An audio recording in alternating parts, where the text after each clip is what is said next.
That's true, actually. One long hot summer and the water ran out and we didn't know what to do. We thought, what can we do? And there was people coming around your house trying to tell you how to conserve water. They were saying things like, when you brush your teeth, don't let the tap just run. You know, put a little glass in it. And they came around, they were putting house bricks in the cistern of the toilet to save water. And there was public information films on the television. There was one advert that was like, it was like an animation, and it was like a couple in the bath. And it said, conserve water, take a bath with a friend. Which I did. I say a friend, he was more a friend of my granddad's. But, no. £10 is a lot to a kid in England. What? He taught me a lot, stuff like, you don't wash it like that, give it here. No, he was a sweet old man. I used to call him Grandad Charlie. He wasn't my real granddad, he was just an old bloke that lived across the road. He used to come round whenever he saw my parents go out, right? And he'd come round, Mum and Dad out, yeah, oh, right, do you want to see a magic trick? Yeah, he'd draw the curtains, right? And he'd close my eyes, okay, and he'd sit down and he'd put a top hat on his lap, like that, right? A magic hat, right? And he'd go, close your eyes, he goes, and feel the magic rabbit. And I used to go up and I used to put, I used to go in, I used to feel the little, weird little thing it was, didn't have any fur or ears, right? And he used to go, and it was scared stiff, it was terrifying, right? And he made stroke it, and I stroked it so fast once that it was sick, all down my... Shut up, fuck off. Oh dear, oh. There's this spate of comedians saying sorry when they go too far. I just think, you know, they go, oh, sorry, I didn't mean it. Well, you should have known better then. There's also a witch hunt at the moment with people saying, oh, is there anything you shouldn't make a joke about? No, there's nothing you shouldn't joke about. It depends what the joke is.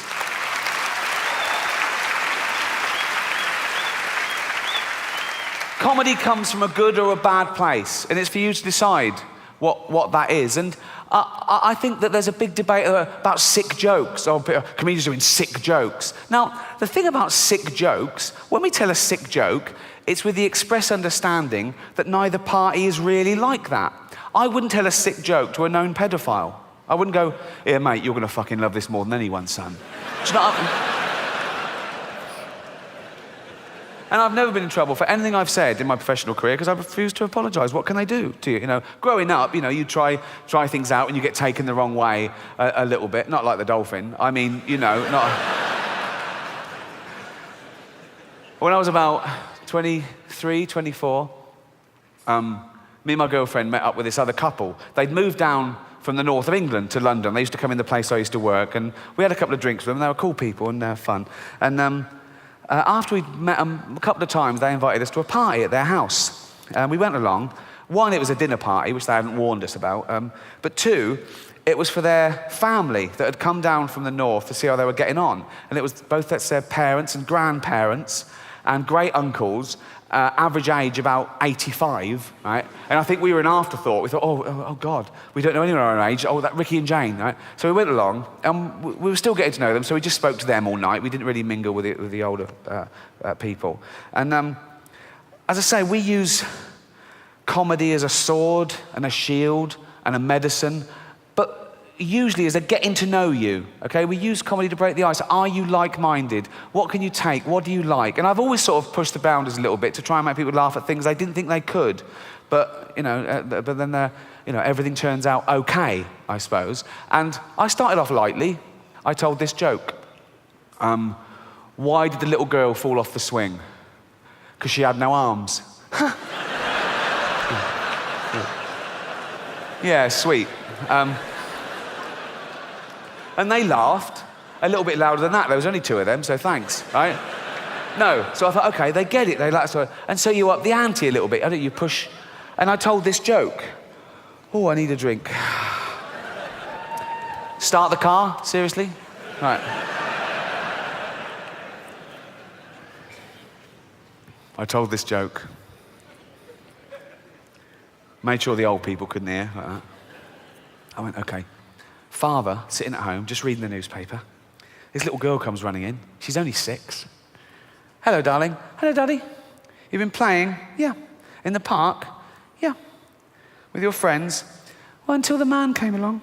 Till the man came along?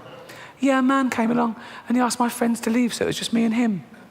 Darling, come over here. Whatever happened, none of it was your fault, okay, darling? None of it was your fault. But tell Daddy every detail. What happened? He took me behind a tree so no one could see what we were doing. Oh, God, darling, and then what happened? He took my dress off. Oh, God, what happened next? What happened? He took his thing out. Oh, God, darling, and then what happened? Nothing, that was it. Oh, well, make something up.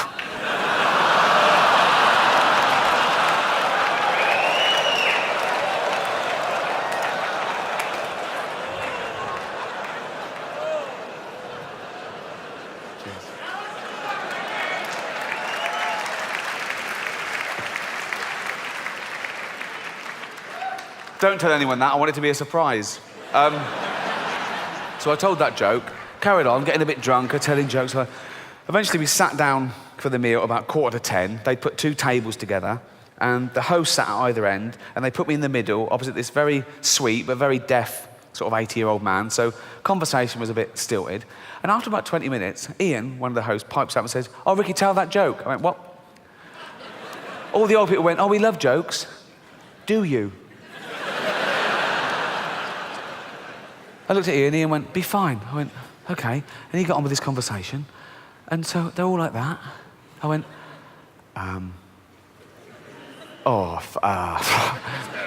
father sitting at home reading the paper. Little girl comes running, told the whole joke, got to the bit, "Well, make something up." They went, silence. I looked at Ian, he went, "Not that one."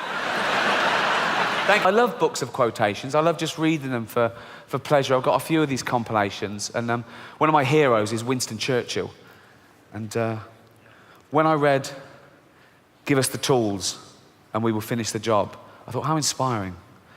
And when I read "Never in the field of human conflict was so much owed by so many to so few," I thought, how patriotic. And when I read "It is a good thing for an uneducated man to read books of quotations," I thought, you cheeky fat git. People always say to me that Oscar Wilde is the greatest genius that's ever lived. Let's have a look at the evidence, okay? Here's one of his. "All women become like their mothers. That is their tragedy. No man does. That is his."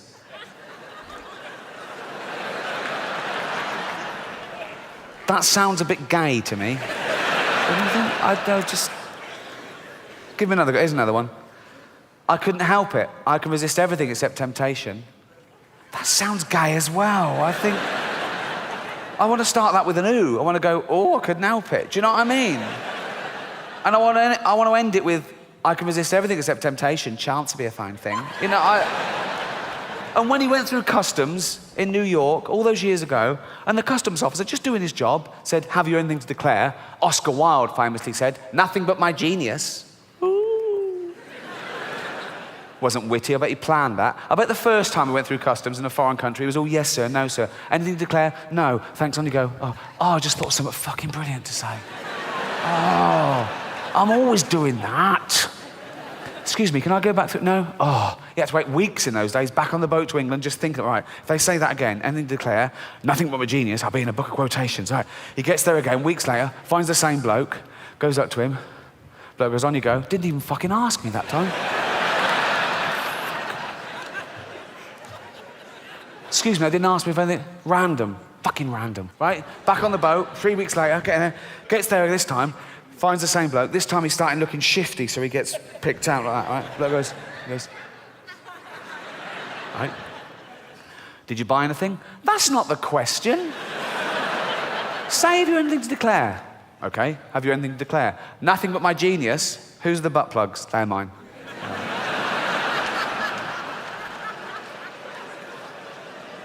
Incarcerated in Reading jail for homosexuality.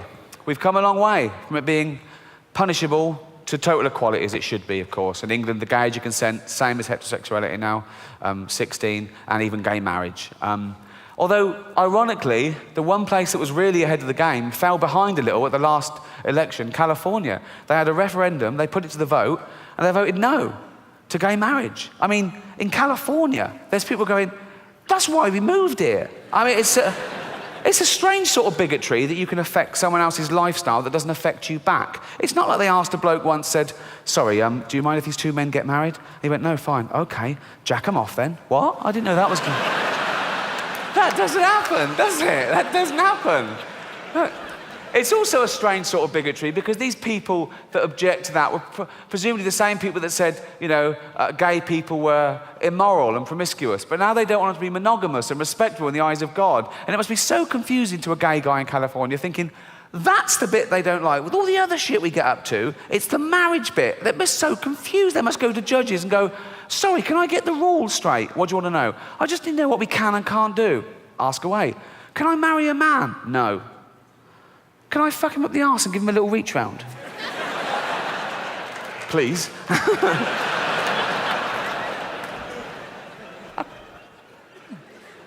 Can't marry him? No. But and the little...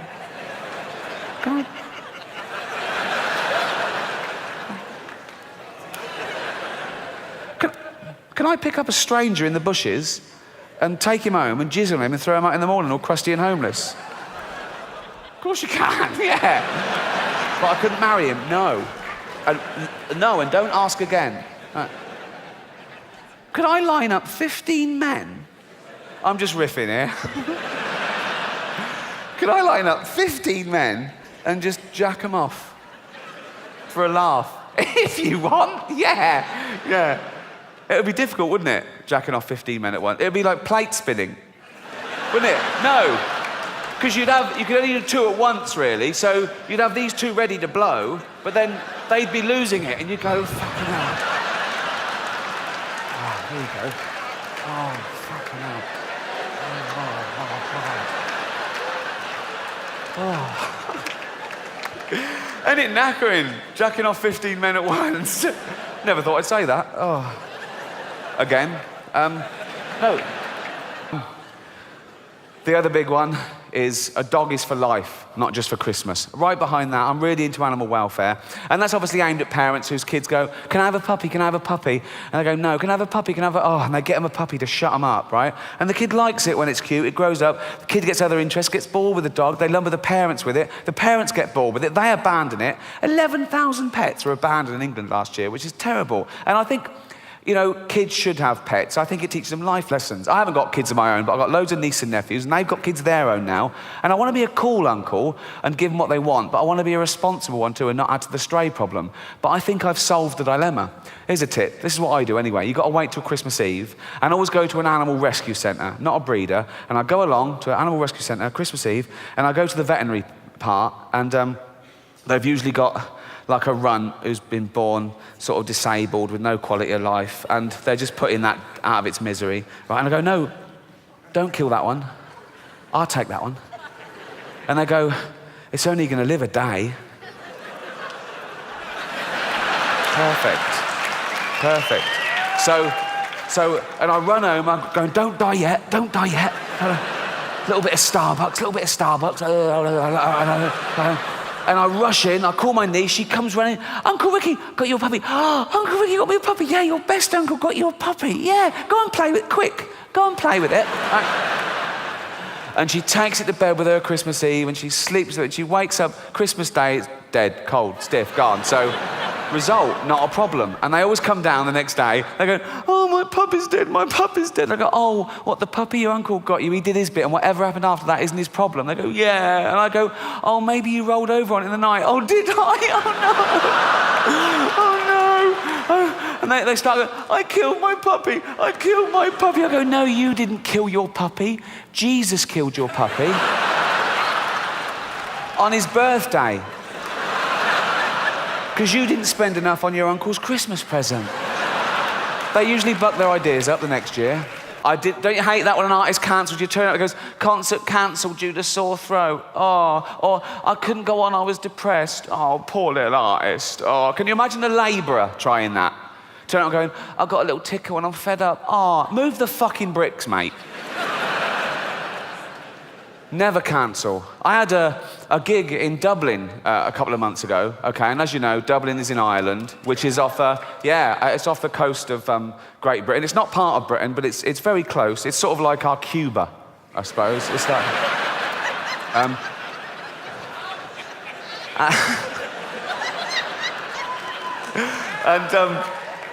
and so, okay, so Dublin O2 Arena, 10,000 seats, sold out well in advance, flights booked, really looking forward to it. A few days before the gig, they start grounding the aeroplanes because there's a volcanic ash cloud over Britain, okay? And if you fly through it, apparently it'll make the plane fall out of the sky. And it was like, that was it. You couldn't fly in that. I mean, a volcano goes off in Iceland and we can't, what's the point of Iceland, really? You know what I mean? What are they, just fill in all the volcanoes with concrete, okay? In fact, tarmac the whole country and make it a car park for real Europe, because it's a waste of fucking space, okay? And so I'm thinking, well, I've got to get there. I can't cancel. And there were sort of pop stars and people coming over from America, and they were cancelling their flight because they couldn't get in and out. I thought, I can't.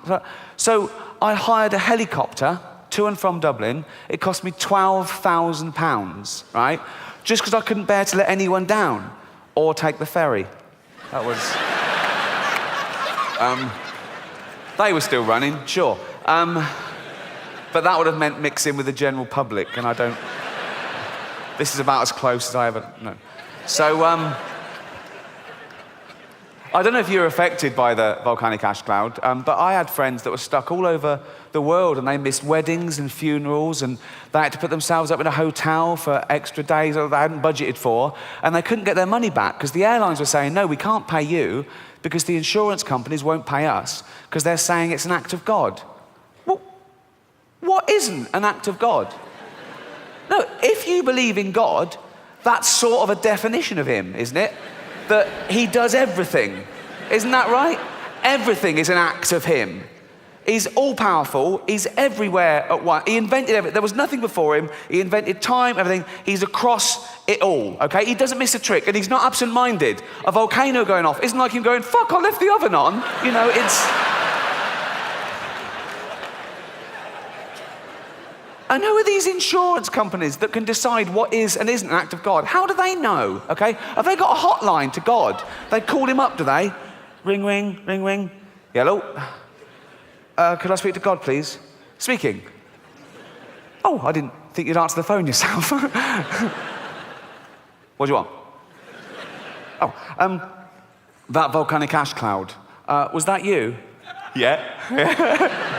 Yes, that was an act of me, all right. So I shouldn't pay out. No, don't fucking pay him a penny, son. No. Brilliant, brilliant. While I've got you here, did you make a tree fall on Steve Baxter's car? There's a lot of Steve Baxters. Steve Baxter, 2 Acacia Road, Hounslow. It happened at 2:15 on the 3rd of June this year. 2:15, 3rd of June. No, that wasn't me. I was in Africa that day giving AIDS to babies.